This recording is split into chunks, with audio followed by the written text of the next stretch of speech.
Two men journey to the bars and restaurants of Scandinavia to find amazing beers, always with the same question. Hey, what's on tap?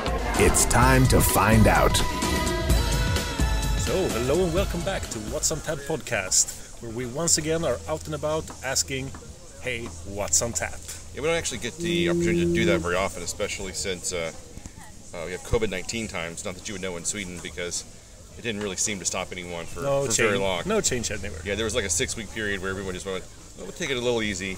But now it's summer and we don't have air conditioning, and it's just it's too hot to stay in your apartment, so you have to get out and... Tens of thousands of people on each beach, and that's basically to be expected. But we are in Folkets Park in Malmö. Yes. At Folkets Orangeriet. So does Orangeriet have a name? Does it have a meaning behind it, or is it just like they're like oranges? I would say it's the French word for green. No, it's not the French word for greenhouse. It's just a greenhouse. Greenhouse? Yeah. All right, but not the French word for greenhouse. No. All right, we have no way of knowing what this word means. No. All right.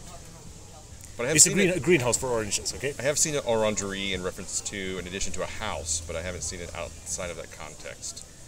I was curious. We will Google it later. As usual, this is the show where we do zero research before any episode. I thought maybe you knew. Do you expect me to know too much? I obviously. I do know what's in our glasses. All right, what's in our glasses? So today there is a...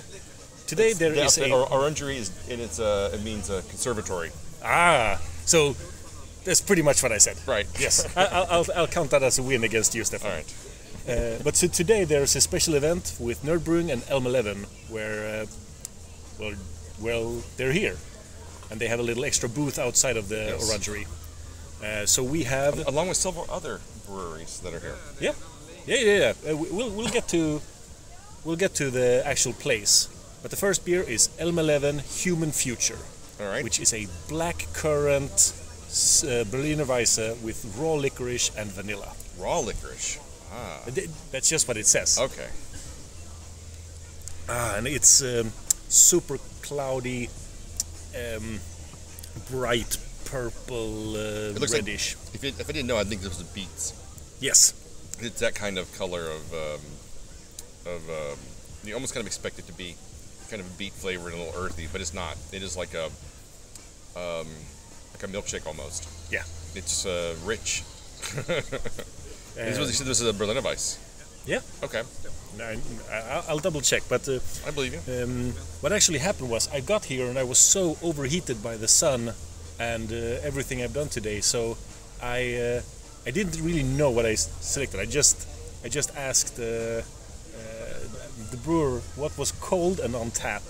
Yeah. And he said Human Future, and I remembered I had that once before and I really liked it. So it was excellent. Cold drink, please. This would be good mixed in with some crushed ice for a slushie. Yeah, why not actually? I have had this before. It's just as good now. Sometimes I don't like blackcurrants in beer. I think blackcurrant can be a little overpowering. It's kind of like passion fruit. Yes. A little bit goes a long way. And I think blackcurrant can go from being a nice flavor enhancer to just a sour bomb that has no discernible flavors other than just to make you wince from the sourness of it. Exactly. And this is a beer where the balance is really good. If I had anything I would say I don't like about it is I don't get as much licorice off of it as I would have hoped. Oh, you were promised more licorice by the description of the beer. Well, it does say raw licorice, so I'm kind of expecting a bit more of a licorice flavor to it. Actually, I wish they would do this beer again, but use fennel instead, because I think that would be a much more interesting licorice flavor to it. You're probably right. I'm not that big a fan of fennel in beer. It's too vegetable licorice. I can see that. I liked it. The few times I've had it, I thought it really gave the fennel licorice flavor was really prominent and really captured the essence of the licorice flavors. Yep. But this is really good. I mean, I think the blackcurrant, it's kind of got a bit of a jamminess to it. So the licorice is there, but it's if you didn't know it was there, I don't think you would discern it very well.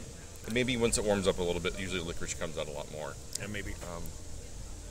But it's really good. Yeah. I'm ready to call this at a 4.5 already. Ooh, wow. But I am a big fan of Elm 11 sours. Yeah, and I I think have it's been really good. for a while. I'm gonna go with a 4. Yeah. Yep. That's your opinion. Yeah, like, it I is. guess Sure. you're entitled to it, even though it's completely wrong. Okay. On all levels. Fair enough. No, it's not. So the Orangeriet, this summer is the first summer it has existed, Yes. as far as I know. Yeah. Now we're going into unresearched guessing territory. Well, no, but I thought this is the first year. Last year, what they did was they did a tent in the Yes. park that lasted a weekend, or I guess maybe a week or something. I don't remember. It was a few days anyway. So this is kind of just an expansion of that. And they've got this huge space. It used to be a Cuban restaurant or something. Yeah, that Cuba closed. Cafe. And so now they're like, well, we got to do something with this huge amount of space. And I think this is a really good summer edition because we have a place for the food trucks to pull up, and we have just a lot of different types of breweries. Small Skåne breweries can come out and get some notoriety, get some foot traffic. Yeah. So speaking of the menu, not talking about Nerdbrewing and Elm 11 outside, and Hasse Fasan, who also has like a side hut here. Mm-hmm. The main board contains breweries like Brukowski, Malmo, maybe not Malmo Brewing, but Ability, the hard seltzers are there. Finn, you have a lot of the usual suspects. Hylje.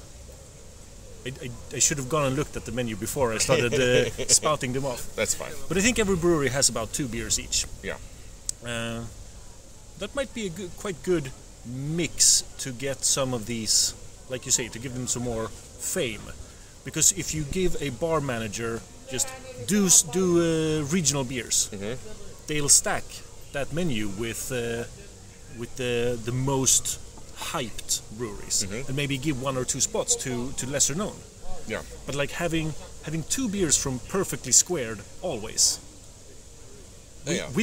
We discussed it. We don't think we've had any Perfectly Squared beers. As far as I know, I can't remember having any. So we'll need to buy one later to try it. Oh, definitely. But then it becomes really a showcase. I'm hoping this will be more permanent. Yeah, maybe. We'll see. Well, we'll see. Yeah, maybe it's annual summer holiday kind of thing. All right. So up next we have something for Nerdbrewing called Yoda.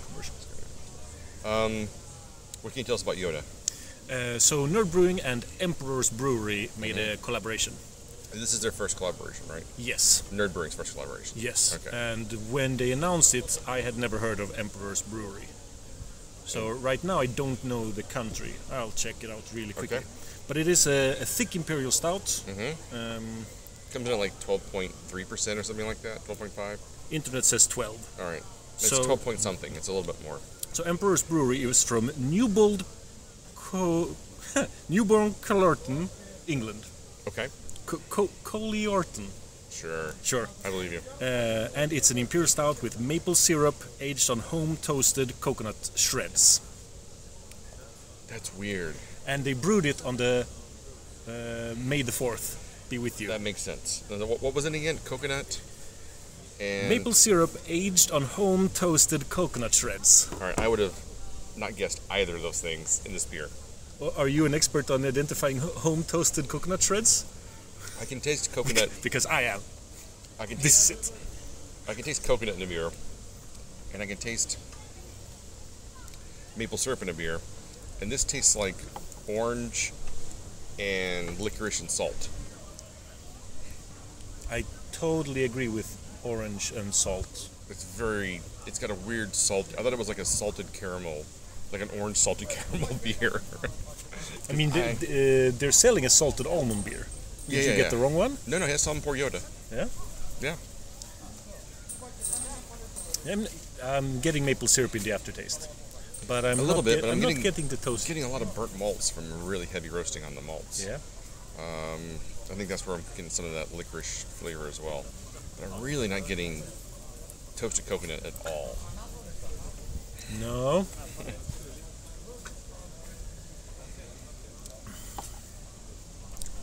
So this is one of those things where, do I judge the beer as how it's supposed to be? What it tastes like, or what Yeah. it says on the label. When I took the first sip, I liked it more than I do now. Yeah. See, there's a weird kind of orangish, like orange blossoms kind of in the forefront. Yeah. And then it fades into this really rich, sweet, slightly bitter chocolate kind of finish. I don't know that I'm a big fan of this beer. That's fine. Because, well, like I said, it's supposed to be toasted coconut and maple syrup, and that's where I think it's. To me, it's still a good beer, but you're right. Again, It doesn't match the ingredients I'm not saying it's a bad beer. I'm just saying that if I'm expecting maple syrup and I'm getting orange blossoms and burnt toffee and saltiness from it, it's not the beer on the label. I am gonna give this a weak 4.25, and it's really weak. I'm gonna give this a 3.5. Yeah. And that's a generous 3.5. Because I was being quite honest, I was rating it according to what it's supposed to be. Yeah. I mean, this would be like a 2. Because it doesn't have anything that is saying it's supposed to be on the label. It's still a really good beer. It's still very tasty, but I think if you're going and expecting like a new version of Lorelei, which is kind of the same flavor profiles of burnt toast and coconut and maple syrup, you're going to be sorely disappointed. Yes, because they don't taste anything close to that. Yeah, that's a shame. Okay, well, we're going to sign off from Orangeriet. You can find us online at whatsonthappodcast.com, Facebook, Instagram, Spotify, iTunes, soon to be Amazon podcast as well, because they just registered us with that as well. Ooh, yeah, I know, exciting. Expanding. Here we are. Staking new territory with flags. Ever-growing enterprise of places where we can podcast from. So until next time, keep drinking it, dum-dum.